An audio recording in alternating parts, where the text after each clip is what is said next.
Салям, салям, с вами учитель казахского языка Душан Жандарбеков, и сегодня у нас 10-й урок нашего курса. Тема 10-го урока – это задавать вопросы и отвечать. Выходит так, что когда в основном используете казахский язык в общественных местах, в основном задаете вопросы и отвечаете, да? Но выходит так, что когда человек хочет, даже умеет задавать вопросы, но когда хочет задать вопросы кому-то, то есть не написать в тетради, а кому-то реально вот задать вопросы, он не может подобрать,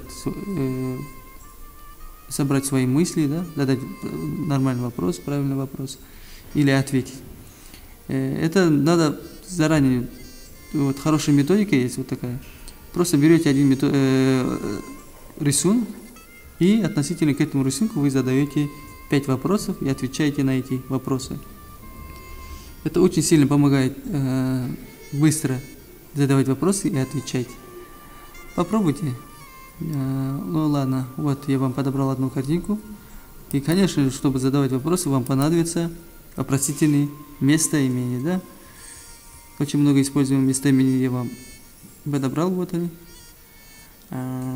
Запишите ее, и надо ее выучить.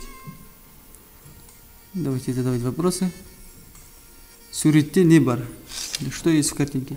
Если вы хотите ответить, это очень сложно, просто как в английском языке, просто убираете вот здесь «что», и здесь вместо «что» вы пишите правильный ответ. Например, в картинке есть часы, да? Суретте сагат бар. Суретте ким бар, то есть кто есть в картинке. Убираете кто, суретте кыз бар, кыз бала, девушка. Сагат неше? Сагат жеті. Қай жыл мезгілі, то есть какое время года. Ну, по картинке видно то, что это лето, да? Жыл мезгілі жаз. Ол не істеп жатыр, то есть что она делает. Или в прошедшем времени ол не істеді, что она делала. Или в будущем хотите его не істейді. И еще есть хорошая методика, вот, не методика, а способ задавать вопросы, это маме, бапе, с помощью вопросительных союзов и причастий. Например, ол оянды ма? Она проснулась? Таким образом. И, конечно, еще можно относительно к этому рисунку рассказать, описать эту картинку, то есть как маленький, так краткий рассказ. Ангме – это рассказ. Вот смотрите. Лето. Время 7 часов утра. Айжан просыпается в настоящее время. В комнате есть часы, окно, кровать, постель. Комната теплая.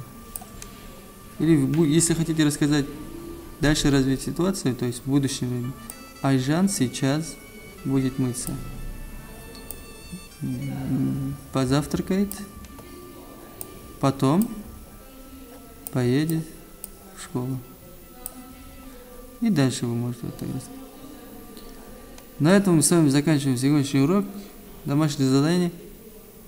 Подберите любую картинку, неважно какую, и относительно к этому картинку научитесь быстро задавать вопросы и отвечать. На этом у меня сегодня все. Сау болыңыздар.